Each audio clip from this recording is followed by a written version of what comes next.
Welcome back to McKinley Railway. Today I'm going to talk to you about London. It's going to be the first in a series of videos that we're going to be doing about each of our stations around the railway. We have 4 locations on the existing railway. Actually, no, there are 5, including the staging yard, which is probably worth describing. And then there's a further 3 out in the extension, plus Hades, which is 4, which we'll describe as and when they start to come closer to fruition. London, which is what you're seeing here, holds quite a special place for us at McKinley because it's where most of our new operators come and learn how to run the railway. The reason we use London is because the aisle is very, very spacious here. We have lots of room for operators to be able to mill around, and it's a very well laid out, an easy to use station. In simple terms, or at high level, it's a large terminus station. We have through lines running in front of it, another main line. And that's quite an important theme on McKinley, because as operators are sitting there and doing their things with the station, mainline trains are hammering by. This particular vista also has the passing loops, as we call it Swindon loops here, and trains will pull in there and other trains will rocket past them.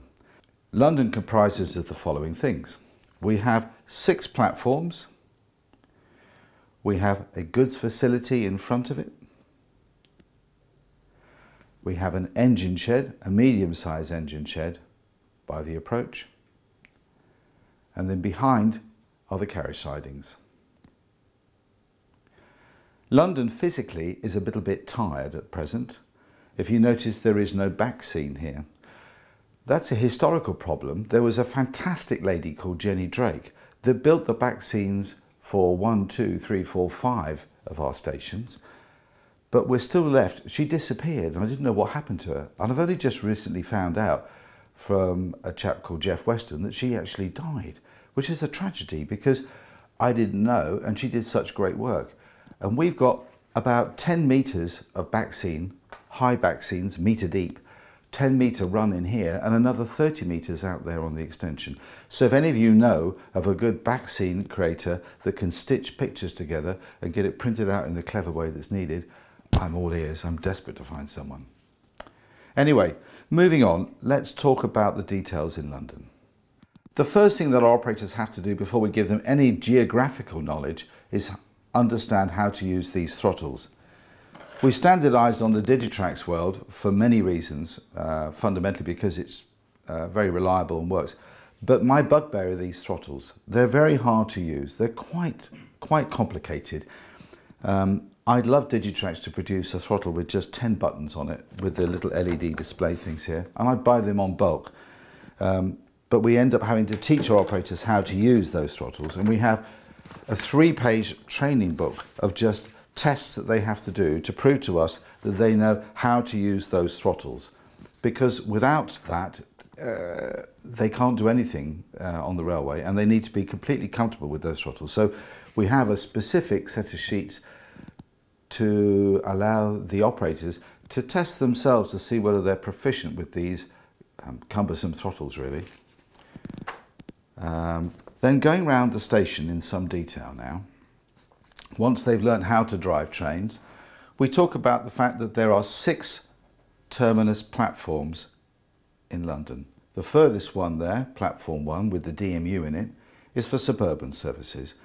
And as we come through to the middle platforms, the middle bay, which is platforms 3 and 4, they're the longest platforms on McKinley, and then they get slightly shorter again at each end. All of the platforms are capable of supporting an 8-coach train with an engine at one end. But the end ones are not capable of supporting a train with 2 engines, and that causes all kinds of problems for operators when the points are being fouled by an engine at the front of the train. The computer won't allow the train to go, and we're cussing the operators, and the poor chaps have never been taught. So we realised that we had to have some kind of training program to teach them about the limitations and the geography of the railway. Coming towards me here, after platform 6 we have a goods stroke parcels reception track, and in the front here we have the parcels and the valuable produce freight yard here at London. We don't really use this because we didn't particularly design it well when we put it in. It looks nice, but as an operating place, we found that it doesn't really work. But I'm going to cover that in more detail in a minute with the proposed changes we're going to make. Over there is the engine shed, and the operators have to do all kinds of things like moving a locomotive from the engine shed out across all the throat, in through the sidings and onto an appropriate train. A key thing in any station is going to be how you uncouple the train from the engine and such like. In London, there are 14 stationary uncouplers built in to the layout. At the end of all the passenger bays, there's banks of 4 or 5 uncouplers that are all permanent magnets that are just slotted in between the track. And they're designed to act as an automatic uncoupler so that when the train pulls in, the engine will automatically uncouple, being that they're KDs on McKinley, from the coaching set. That works pretty reliably. Occasionally it doesn't. We're all there in the end pulling trains out trying to uncouple it, but on the whole it works well. We also use electromagnetic uncouplers in the approach areas where we don't want trains to uncouple with a permanent magnet. You know, if you hesitate for a moment across a permanent magnet, the flipping train uncouples and you're left with half the train behind. So the electro uncouplers make up the rest all over London. The other thing we also have is that our shunting locomotives have got those built-in uncouplers with what we call the uncoupling shuffle, which you would have seen in a previous video. One of the things we have to teach our operators on McKinley is what are the kind of timetable services they're going to have to prepare and what should they be expecting to arrive. At London, we have a variety of different kinds of passenger trains that are coming through and a limited amount of parcels trains, but not much more. The passenger trains consist of 4-car, 6-car and 8-car trains. The 4 cars are suburban services. The 6 cars are regional trains and the 8 cars are express passenger trains, normally with a restaurant in them. And the diagrams for London are such that sometimes they have to prepare a train from scratch. So they've got to bring coaches from the carriage sidings, they've got to bring an engine to the front of the train and have it ready to depart at the scheduled time. Other times we have through trains coming through London. That might seem a bit of a misnomer given this is a terminus, but in our world, on McKinley, there's just a couple of stations in London and through trains are important. And so we have a train coming from Brighton that's got to be turned round, an engine put on the front of it, and it goes out up north to, say, Newcastle. So the team will have to put an engine on the rear of the train as it comes in. The train leaves and then they're going to have to take the engine out of the platform, put it in the engine shed and get it serviced. With the suburban services, we often attach additional parcel vans to the front or the rear of the train. So the suburban services will go locally and the intermediate services will go to Birmingham. And that variety of trains works well for today. The thing we're going to be introducing is faster freight movements in London and a lot more sort of variety in this area, which I'm going to cover in a minute to talk about the changes we're making to London. But the first thing to cover is, well, how do the operators manage the station? And that's done through the control panel here. The control panel has all the key areas on it for the station. The areas I've described before, the platforms, the goods reception tracks, the sidings. The engine shed is here, the carriage sidings are over here, and the main line goes through here. This diagram is not geographically representative. It's there for the signalling logic. Therefore, it doesn't necessarily tie up and takes a bit of learning to get used to. Some key additional buttons about this station are all the points have got a switch and they have a light that changes when you flick the point. This red LED over here shows that the interlock is on. That's crucial for operating this railway because if that's not on, people can change points and the computer will drive a train and we'll end up with a ding. So that interlock shows that the computer is operational and is in sync with this control panel. If I was going to set a path for, say, an engine to come out of the engine shed, the first thing I would have to do is I would have to lock the station out from the computer by pressing these buttons and they go red. If they go red, I've got the station. If they go back to being green, it means the computer's got control and the train is arriving or departing. And from there, I simply set the points manually. Each of these, as you can hear, controls tortoise point motors. We use those extensively on McKinley and I have no reason to change. They've worked for 15 years. There's about 300 on the layout. The failure rate is incredibly low actually. It's really impressive. And so to bring an engine out, you bring it through to the engine shed head shunt, which we will interlock in time. It isn't there today. And then if you were going to bring it out, you'd have to then set the path and bring the train through to a particular platform. And then once that's been done, take it through and put it onto the platform here. And you would drive your trains that way. When a train has been prepared and the operating team are ready for the computer to take a train away, the important things they have to do is they have to enable that platform. So suppose that that train was leaving from platform 5 to go to Birmingham, they enable that platform and they also return control of the station back to the computer. And if you notice now, I can't change the points. Everything's interlocked. Why? Because the computer will take a train away from platform 5 and it doesn't want you meddling with the points. If you've made a mistake and you need to get it back, you can attempt to get it back.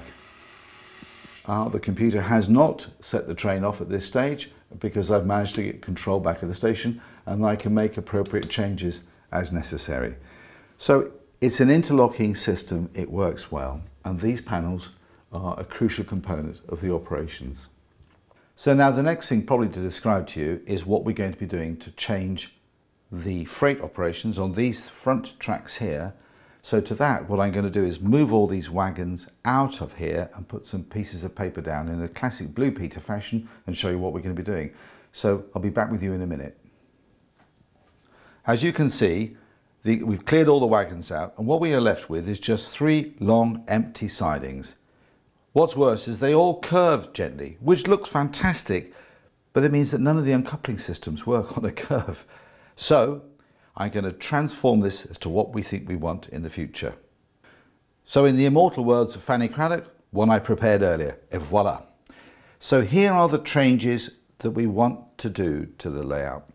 The first thing is we're going to put a set of crossovers on here. That gives us access to break that first siding up into 2 zones for loading and unloading, A and B. I put a triplet set, that's our 3 wagons, on there to show that we can put 2 triplets in here and we can put 2 triplets in B.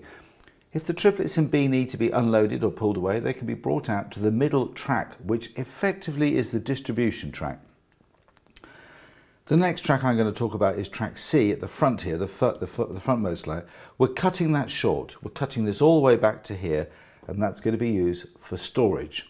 Storage is important either for wagons coming in that can't go into the designated unloading spot or stuff that is empty and needs to be sent out from the station but pulled together before it's put on the departure track, which is over here. So we cut that track back. We have this remainder of this track here will also be storage, but we introduce 2 additional points here with 2 spurs going up. The one thing we will be doing here is this is a low relief building today. It's sort of parcel centric. The plan is to make it a much more heavily commercialized zone where we're dealing with lots of high value produce that needs to be out of the vans quickly. This will be quite a large building and it will span and go over here so that all this produce is coming out, and we'll probably have a cutaway building you can see inside, like those classic pictures from the Eagle comic when I was a boy. This gives us 4 loading unloading spots in London in this area, whereas before we really had none. And when you add on the fact that we're going to be using the platforms 5 and 6 in the evenings and night time for the parcels, for the Royal Mail trains and all those things, it allows us another spot. And then we have the engine shed over there, which means it needs deliveries of end parts, it needs coal, it needs oil. And then we also have a little head shunt, the engine shed head shunt. If we really wanted to add a 7th spot, we could maybe have bullion being delivered to that small covered zone in the corner there. The big changes that have got to occur in London, over and above the redesign of the freight stuff, is the connection to the extension, which is behind this wall. Underneath London, and hidden in front of these tracks, is the main line, hidden in here, and I'm going to take this off and show you this now. So under London is the rising red and green main line. That track goes around here and does a U-turn and runs up the back of London behind the engine shed and actually joins to the entrance, the junction that comes into London, joins up with this line.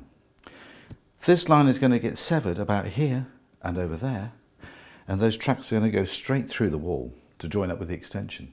So this main line, the red-green main line, which is effectively the Western region main line on McKinley, is going to extend and go through to the northeastern region, but don't tell anyone, we haven't thought of that problem. So this is quite a lot of engineering work, because this track will flatten off, and that's easy, but the track behind London has got to be lifted and kept flat with London, which means we will lose a chunk of platform 1. And I'm very desperate to keep that beautiful back scene that we created for London and bring it forward. It'll mean the shortening of platform 1 to truly being for suburban and short 3 and 4 car, 2-3 car DMUs. But we're going to have some engineering work to do there to make it work. And that's going to happen probably in the next 6 months. So fingers crossed. So that gives you a brief overview of what London's all about and the changes we're going to be making to it in the next 6 months or so. So thank you for watching and joining us with this one, and I look forward to sharing with you Birmingham and Manchester in the coming months. One small point I just want to add as a final note. One bright wag watched out the fact that it said till 1965 on the front. Well, of course, we're only ever talking to you guys, and no one ever sees the back of our shirts. And the reason is the British Railways changed its persona and its image a long time ago, 1965, and so the back of our shirts is the second generation of the McKinley time machine. Thanks for watching. Take care. Bye.